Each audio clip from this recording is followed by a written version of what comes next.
신년 법문에 전산 종법사님께서 집집마다 부처가 사는 세상이다 그렇게 하셨습니다. 지금 우리 옆에는 작년글 옷은 붙여놨고요. 요 앞에 새로 만들었습니다. 아크릴로. 예, 조금 없던 것이 생겨서 불편하실지 모르겠는데 아무튼 잘 보이게 하려고 그렇게 했습니다. 오늘은 그래서 우리가 원래 집집마다 부처가 사는 세상이라면 우리가 부처여야 되잖아요. 그래서 부처로 살아봅시다 하는 내용으로 말씀을 드리려고 합니다. 라이브로 듣고 계시는 분들도 계실 것이고 또 오는 방송을 듣는 분들도 계실 것입니다. 집집마다 부처가 사는 세상이다 그러면은 우리가 이미 부처인 줄을 알았고 또 우리가 부처로 살기 위해서는 어떻게 해야 될까 하는 내용으로 오늘 준비를 했습니다. 나 자신이 부처다 그 생각이 일단 드실까요? 여타원님은 부처님이신가요? 네, 그렇다고 하셨습니다. 그러면은 제일 어린 사람은 호수 같은데 호수는 부처님이에요? 네, 호수도 고개를 끄덕였어요. 그러면은 제일 위에 하고 제일 밑에 하고 다 부처님이라고 생각하니까 여기 계신 분들은 모두가 부처님이라고 그렇게 생각하신다고 일단 믿겠습니다. 밴드 라이브로 듣는 분들도 모두 부처님이라고 생각하시는 걸로 일단 생각하고 말씀을 드릴게요. 그러면은 이미 내가 부처면은 지금 부처로 살고 있는가 하는 것을 살펴봐야 되겠죠. 제가 지난주에 교도 정기 훈련을 할 때 보니까 우리 교도님 마음이 다 부처님이었어요. 다 부처님이었고 잠시 목사님이 이제 얼굴을 비춰주셨거든요. 그랬는데 참 보고 싶다 그 생각이 많이 들으셨죠. 그래서 아마도 목사님을 뵙는 것이 참 좋다 그 생각을 하셨을 걸로 믿습니다. 목사님도 부처님이고 목사님을 보면서 좋아하는 우리도 부처님이고 그런 생각이 들으실 것 같습니다. 그래서 지난주에 제가 오래 못 나오는 분들은 가끔 줌으로 연결해서 법회 시간에 보여드려도 되겠구나. 많이 편찮으시고 그런 분들은 그 생각이 들었습니다. 먼저 자기 마음을 훈련시켜야 되는데 지난주에 우리가 훈련을 받았죠. 저는 걱정을 많이 했습니다. 생전 처음 해보는 온라인 훈련이라서 이게 잘 될래나 안 되면 어떡하지 그런 걱정을 했는데 생각보다 훈련이 잘 됐고 제가 걱정하던 것보다 잘 됐고 또 많은 분들이 참여를 하셔가지고 열심히 하시는 것이 감사하게 생각이 들었습니다. 대종사님께서 나의 조물주는 나다 그렇게 하셨는데 저를 보면은 그게 확실하다는 걸 알 수 있습니다. 전생에 제가 한 모습이 지금 저의 모습이거든요. 그 전생이라고 하는 것은 태어나기 전뿐만 아니라 지금 이전까지가 다 전생이잖아요. 그것이 저를 만들었습니다. 그래서 저의 겉모습이랄지 저의 말이랄지 저의 생각이랄지 저의 모든 것이 다 제가 지은 것이죠. 그래서 누구를 원망할 수도 누구를 탓할 수도 없이 그냥 저 자신인 것을 받아들이고 그렇게 지내는 것이 당연한 거다 하는 생각이 들었습니다. 내 조물주는 나다. 그것이 다 인정이 되시고 또 본문에서 그렇게 말씀하셨으니까 신심장한 우리 교도님들은 다 그렇다고 믿고 계시지요. 네. 그런데 내가 원하지 않는 내 모습도 털어 있지요. 내가 짜증을 내든지 내가 실수를 하든지 내가 무언가 잘못하는 그런 때들도 있습니다. 그러면 그것이 왜 그런가? 그것은 나쁜 것이 아니라 그 때와 장소에 맞지 않기 때문이라고 합니다. 예를 들면은 누가 장례식장에 문상을 갔는데 휴대폰에서 뭐 일일이야 이게 막 나와요. 절을 하고 있는데 그러면 굉장히 민망하죠. 그것은 그 노래가 나쁜 것은 전혀 아닙니다. 좋은 자리에서 부르면은 얼마나 흥이 나고 좋겠어요. 그렇지만은 장례식장에서 나오는 그 소리는 굉장히 불편하고 신경이 쓰이죠. 다른 사람들이 다 신경이 쓰이고 불편한 마음이 들었을 겁니다. 그것은 때와 장소에 맞지 않기 때문에 그렇지요. 중용에 보면 희로애락 미발지 중요 발이 개중조를 위지하라 그랬습니다. 희로애락이 나오기 전이 그것이 맞을 중자, 가운데 중자라고도 하지만 그걸 맞을 중자라고 해야 정확합니다. 우리가 중간이라고 할 때 물리적으로 여기서 여기까지 중간 여기다 이렇게 말할 수도 있지만은 물리적인 것 외에 다른 것은 중간이라는 것이 굉장히 여러 가지 의미를 포함하고 있습니다. 딱 맞는다. 그것이 화자, 화라고 하셨는데 그것이 심화, 마음이 화하고 인화, 사람들이 화하고 기가 화하는 그런 것으로 해서 만들기 드러나는 것이 부처님의 신법이다. 그렇게 말씀을 해주고 계십니다. 출가의의 표준에 볼 때 심화기와 인화로 만덕이 드러나는 것이 출가의의 신법이다 그러셨습니다. 여기 계시는 분들은 이제 점점 공부를 하셔가지고 대강 열애의까지 바라보시고 세세생생 공부를 하신다면 그리 하시겠죠. 이 생에는 열애의까지는 좀 욕심일 거고 아마 출가의는 욕심을 내볼만 하죠. 우리 현타원님도 출가의가 되셨으니까 그럼 나도 한번 해봐야지 그런 마음이 들으실 겁니다. 그러면은 이 출가의 신법 심화 기와 인화를 해서 그 모든 것이 때와 장소에 딱 맞으면은 그것이 바로 출가의 신법이 될 것이고 그게 부처님의 마음이 될 것입니다. 그 마음을 훈련시키려면 첫째는 허심, 마음을 비워야 되죠. 마음을 비워야 됩니다. 선사를 찾아가서 자기의 그 짧은 지식을 견주어 보려고 도전을 했던 수많은 사람들에게 그 선사들은 대개 찻잔에 잔이 넘치게 찬물을 부음으로써 그 사람 마음속이 비워지지 않았다는 것을 보여주었습니다. 계속 따르고 있으니까 아이고 스님 물이 넘치는데요? 그렇게 말합니다. 찻잔에 물이 넘치는 것은 알지만 자기 마음속이 가득 차가지고 그 가득 찬 것은 삼독 오욕으로 가득 찼겠죠. 가득 찬 마음이 비워지지 않아서 법문이 들어갈 곳이 없다는 것은 모르는 게 중생들이죠.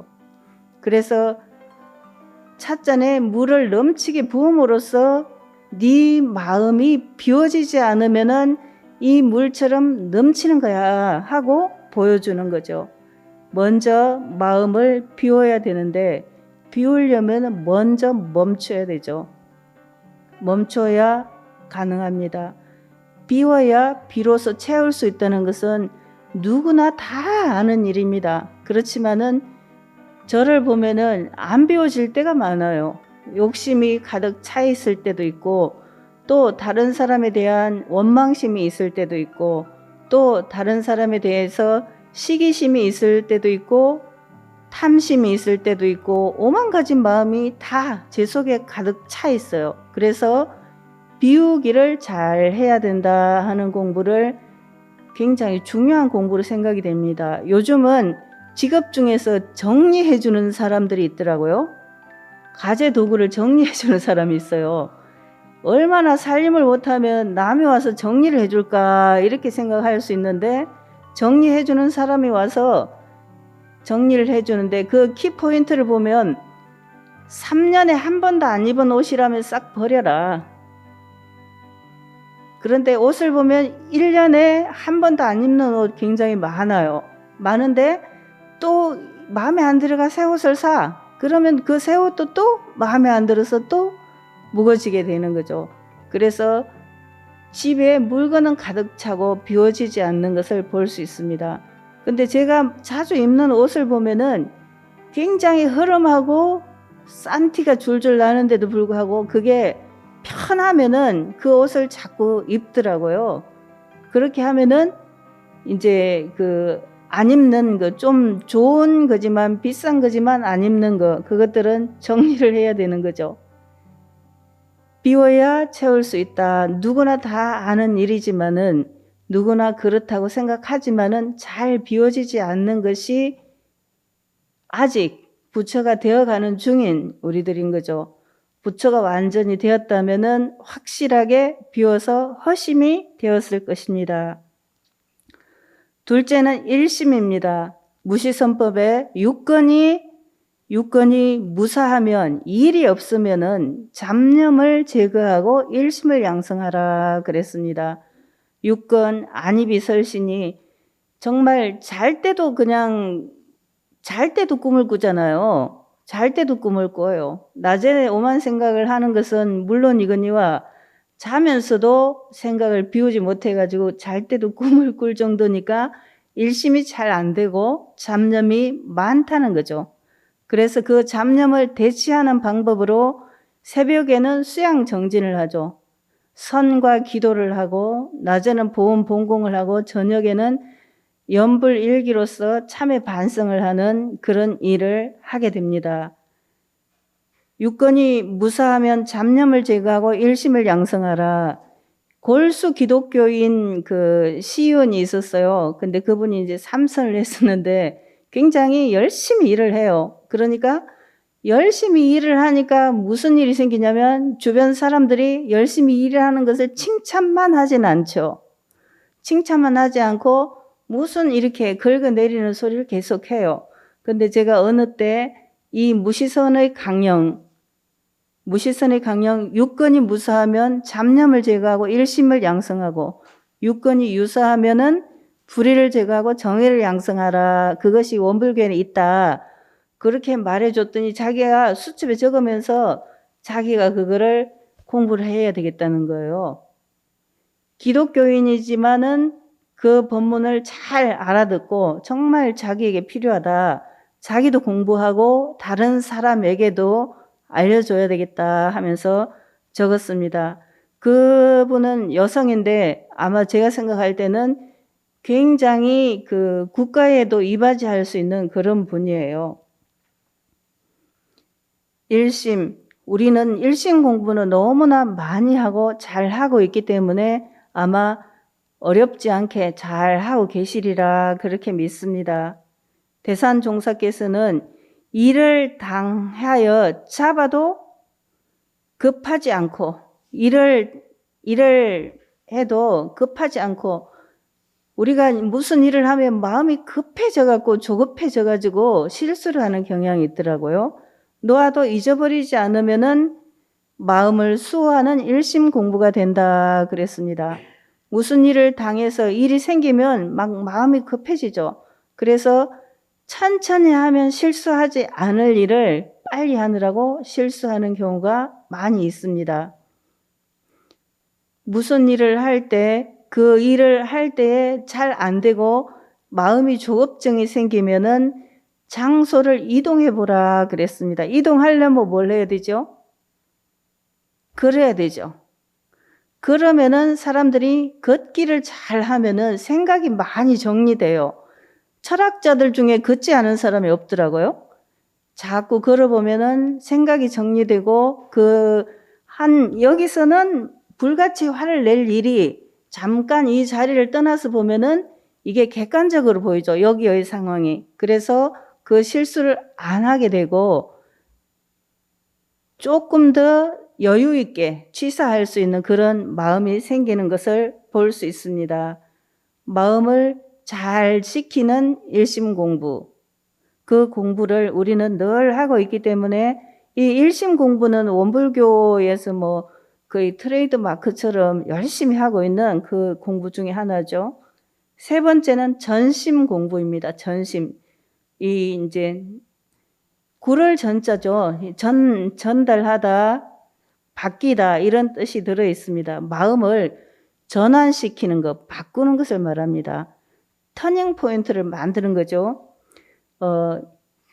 상산 박장식 법사님의 그 누이가 고문기 회장님의 그 어머니시거든요. 어머니신데 이제 곧 창평으로 시집을 가셨잖아요. 남원에 사시다가 시집을 갔는데 사람들이 이렇게 말했다는 거예요.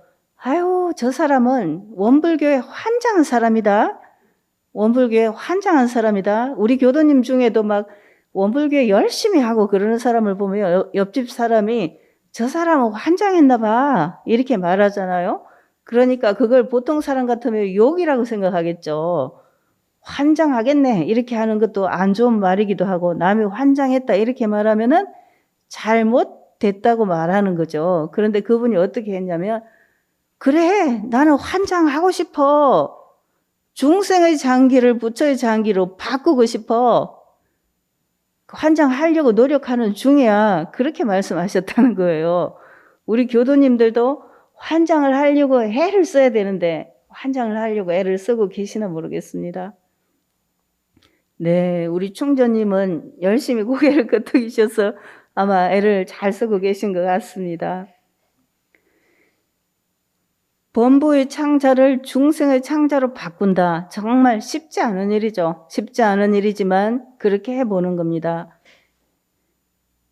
땡감나무에 접을 붙이면은 대봉씨도 되고 단감도 되고, 접 붙인 그 무엇이 그 가지에서 그 감이 열리게 되는 거죠. 제가 접 붙이는 모습을 보니까 접 붙이는 방법도 여러 가지더라고요. 여러 가지라서 그 방법을 잘 활용하면 집에서 화초를 키우는데도 도움이 되겠다, 그런 생각이 들었습니다. 그래서 한 나무에 사과도 열리고 귤도 열리게 할 수가 있겠더라고요. 한 나무에 이쪽 가지에는 사과를 접붙이고 이쪽 가지에는 귤을 접붙이고, 그렇게 하면은 두 가지가 다 열릴 수 있겠어요. 전에 유성에서 그 연산홍 화분이 큰 게 있었는데 제가 그걸 교당에서 키웠거든요. 키웠는데 하나는 빨간색이 피었어요. 거기에 하나는 분홍색이 피었어요. 그래서 분명히 뿌리는 하나인데 다른 꽃이 피는 거예요. 완전히 다른 종자죠. 아마도 그 다른 색깔이 접붙여진 모양이에요. 그래서 접붙이는 거, 우리가 일상수행의 요법을 공부할 때, 제가 처음에 원불교에 와서 계속 사람들이 저는 학생회는 다녔지만은 원불교에 와서 뭘 하고 이런 것이 좀 어색한 점이 있었어요. 처음 출가해서는. 그런데 계속 노래를 부르는데 무슨 노래를 부르냐면 세우자 세우자 세우자 돌리다 돌리다 돌리자 이런 노래를 부르는 거예요. 그게 뭐냐면 지금 보니까 일상수행의 요법에서 세돌바 하는 거예요. 세우자 돌리자 바꾸자.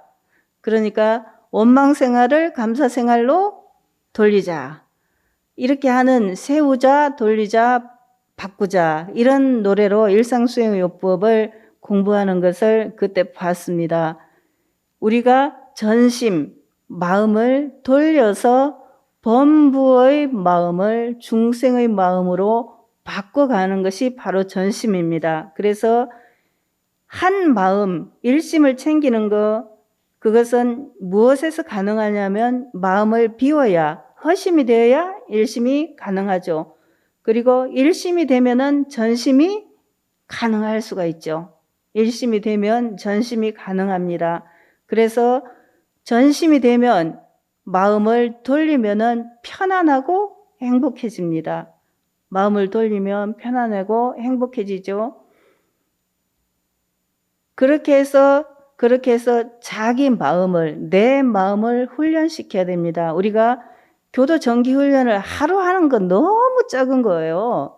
대종사님 시절에 6개월 했잖아요. 그러면 1년에 반절을 했으니까 이틀 걸러 하루씩 한 거예요. 이틀 걸러 하루씩 한 셈인데, 요새는 법회 보는 거를 다 쳐도 51주를 다 참석해도 정말 너무 작은 거잖아요. 그래서 지금은 쓰기는 많이 하고 저축은 너무 적게 한다, 그런 시대인 것 같아 생각이 듭니다.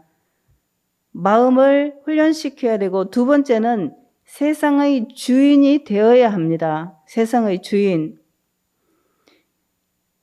천상천하의 유아독존이다 부처님께서 그렇게 말씀하시고, 예수님께서는 독생자다 그렇게 말씀하셨고, 우리 대종사님께서는 내가 우주의 중심이다 그렇게 하셨습니다. 내가 우주의 중심이다.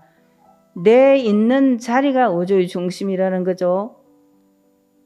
사람들이 물론 이제 이 우주의 중심을 생각하지 않더라도 거의 대부분이 자기를 중심으로 세상을 생각해요. 자기를 중심으로.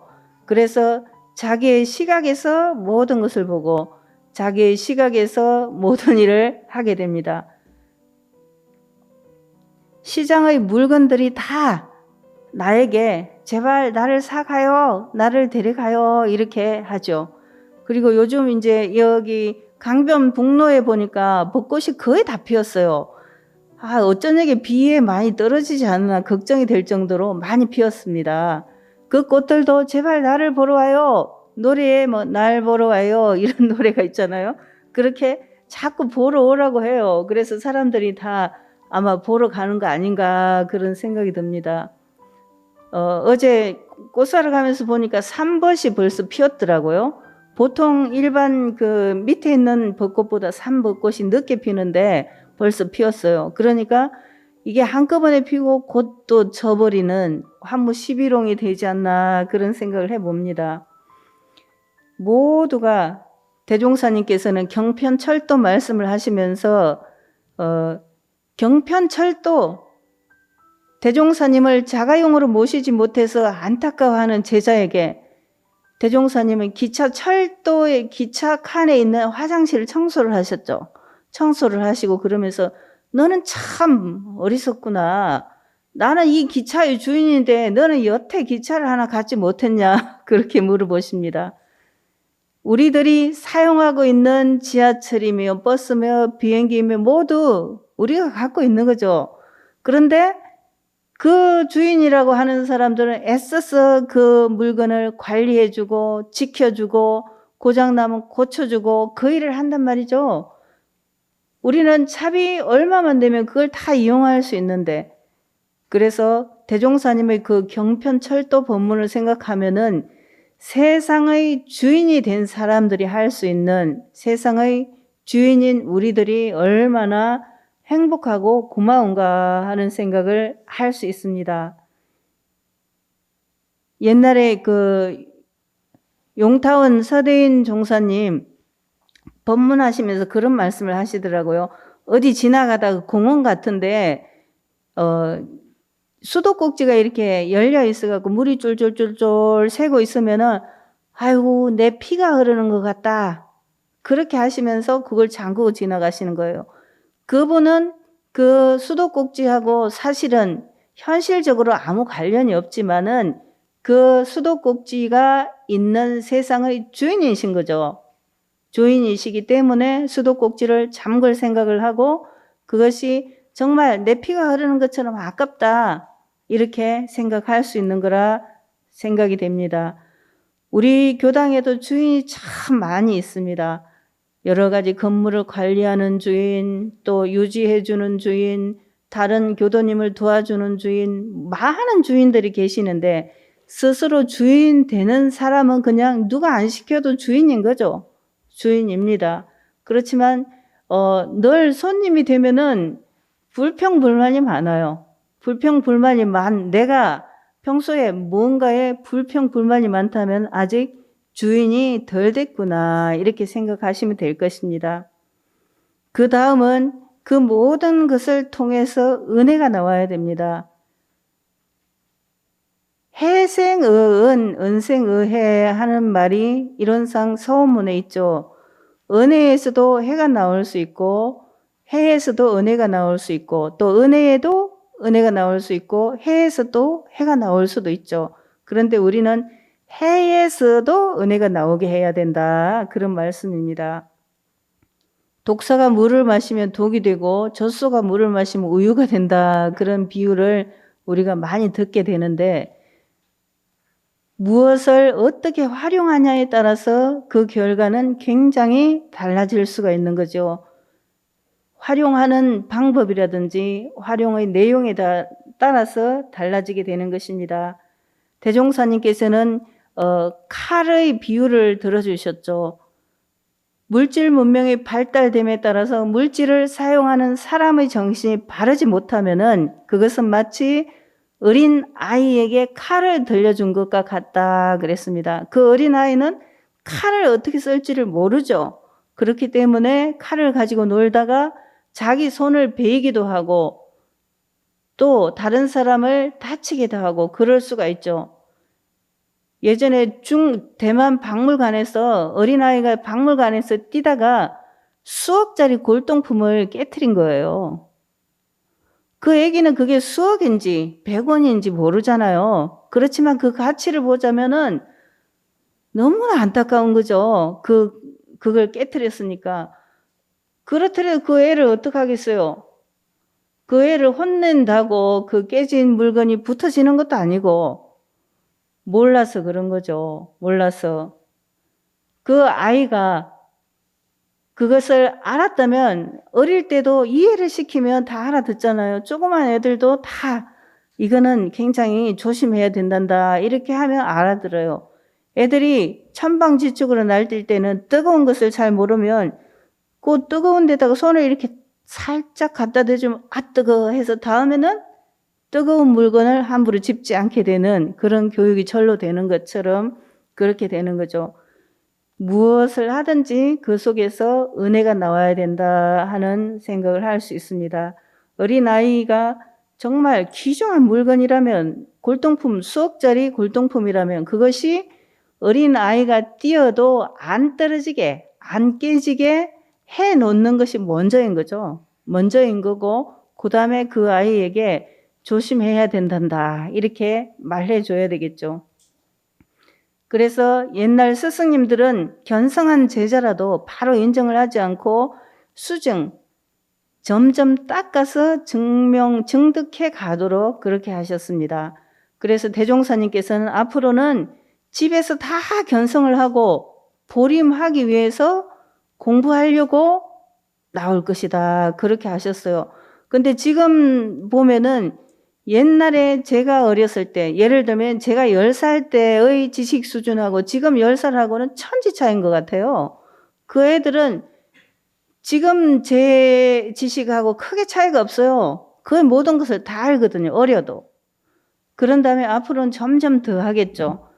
그러면 그 아이와 어른의 차이는 무엇이 있겠는가 생각하면은 그 아이는 아직 알지만은 실천을 해본 경험이 적어요.